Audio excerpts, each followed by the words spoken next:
अस्सलाम वालेकुम viewers, kitchen लज़्ज़त में आपका इस्तकबाल है। आज हम एक अलग तरीके से आपको शकरकंदी रोस्ट करके दिखाएंगे और ये भी हम कुकर में करेंगे, लेकिन इसका प्रोसेस थोड़ा सा अलग होगा। बहुत इजी होगा और बहुत झटपट होगा और बहुत अच्छी तरीके से शकरकंदी गर्मा गर्म रोस्ट होगी झटपट। तो चलिए किचन लज़्ज़त में और करते हैं हम इसे रोस्ट कुकर के अंदर ईजी तरीके से। देखिए वीवर्स, यहाँ हमने शकरकंदी ली है और इस पर हम देसी घी लगा देंगे क्योंकि हमें इसे भी जो है भूनना है और एक अलग प्रोसेस से कुकर के अंदर ही हम इसे रोस्ट करेंगे। बहुत ज़्यादा घी नहीं लगाना है, बस हल्के से हमको इसको ब्रश कर देना। अगर ब्रश नहीं तो किसी कपड़े की मदद से लगाइए या टिश्यू पेपर से भी लगा सकते हैं आप। इस तरीके से इसमें बहुत ही अच्छी खुशबू आती है और ये बहुत ही अच्छी तरीके से रोस्ट हो जाते हैं। बहुत इजी तरीका है, हर घर में इसको किया जा सकता है।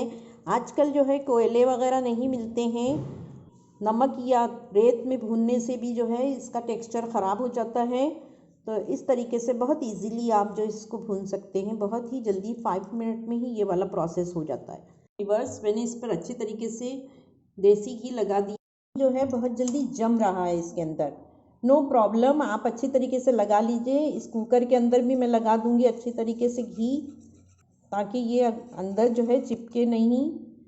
देखिए मैंने इसको अच्छे तरीके से लगा लिया है। 1 टीस्पून मैंने इसमें वाटर डाल दिया है और अब मैं इसमें शकरकंदी रखूँगी। वीवर्स 1 लेयर रखिएगा, डबल मत कीजिए।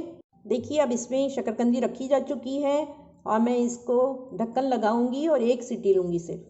इसमें 1 सीटी आ गई है और मैं इसको बंद करके ठंडा होने के लिए छोड़ दूँगी। जब इसकी भाप निकल जाएगी तो ढक्कन खुद ही खुल जाएगा, तब हम इसको देखेंगे। देखिए व्यूअर्स, इसको अब हम खोल रहे हैं, हवा निकल चुकी है इसकी। बहुत अच्छी तरीके से रोस्ट हो गए हैं। अब हम इसको निकालते हैं और छील के आपको दिखाते हैं। 1 ही सीटी में 5 मिनट में हो गए हैं। अगर आपको लगे कि नहीं हुए हैं अभी, तो आप 2 सीटी भी ले सकते हैं। व्यूअर्स ये बहुत अच्छी तरीके से रोस्ट हो चुके हैं और देखिए हमने इसको इस तरीके से काट लिया है। अब हम इसमें थोड़ा सा मसाला डालेंगे। पहला डालेंगे हम नमक। वैसे इसे बग़ैर नमक के ही खाया जाता है क्योंकि ये मीठी होती है हल्की सी, और नमक के साथ में इसका मज़ा और ज़्यादा दोबाला हो जाएगा। थोड़ा सा चाट मसाला डालिए। गर्मा गर्म शकरकंदी को जो है इस तरीके से रोस्ट कीजिए और खाइए। जो बाज़ार में मिलती है रोस्ट की हुई, उससे कहीं ज़्यादा अच्छी है, हाइजीनिक है और गर्मा गर्म है। उम्मीद है ये इजी रेसिपी आपको बहुत पसंद आएगी। हमें दुआओं में याद रखिए। अस्सलाम वालेकुम।